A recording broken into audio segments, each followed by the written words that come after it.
Hello everybody.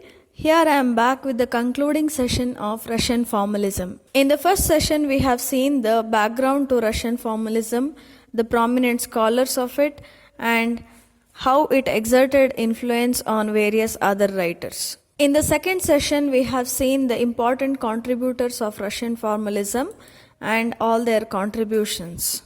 The question that we take up in this session is, why use this formalist perspective? Formalism in general allows the reader to analyze a literary piece of work with complete objectivity, that is, by not observing the background of the work or the writer and such.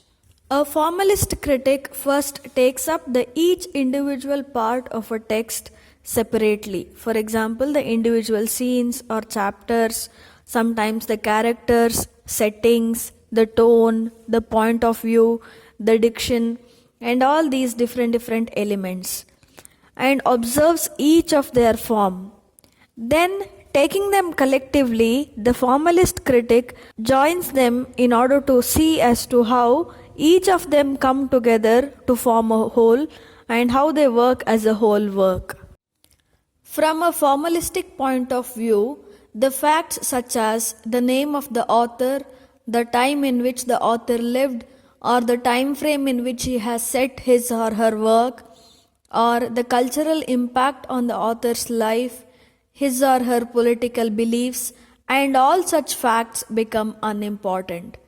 Thus, in ignoring all these aspects, the actual reader also becomes unimportant from a formalistic perspective. After omitting these elements, a formalist tries to analyze a text based on its formal features, that is, the style, structure, imagery, tone, and genre. Omitting certain elements does not make the text isolated.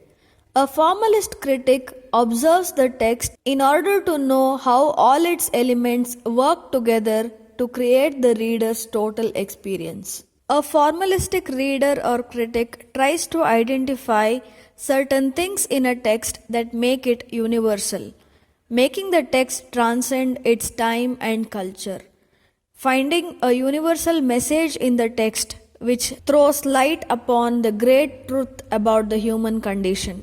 According to a formalistic critic, specific passages in great works of literature can be closely analyzed to determine the message that the whole text gives. Formalists analyze two things in a text. One is the tension created by the conflict and opposition in a text. And then the ambiguity, the way the text remains open to more than one interpretation. Formalists believe that collecting information about the psychology, the biography of the author, give us an understanding of how the work was written, and not what is inside the work, nothing about the content or composition of the work. Formalism does not look at a work from the religious, moral, or political perspective. Formalism does not evaluate the symbolism also in a piece of work. Separating the author, his background, and the reader, his intentions, everything, formalism tries hard to make a work of art an independent entity. Because of all these limiting factors, formalism loses its effectiveness to analyze literature. A formalist critic must be a very careful reader who examines all the elements of a text individually and then question as to how they come together to create that particular piece of work. He or she must respect the autonomy of the literary work and realize that the text is a self-contained entity.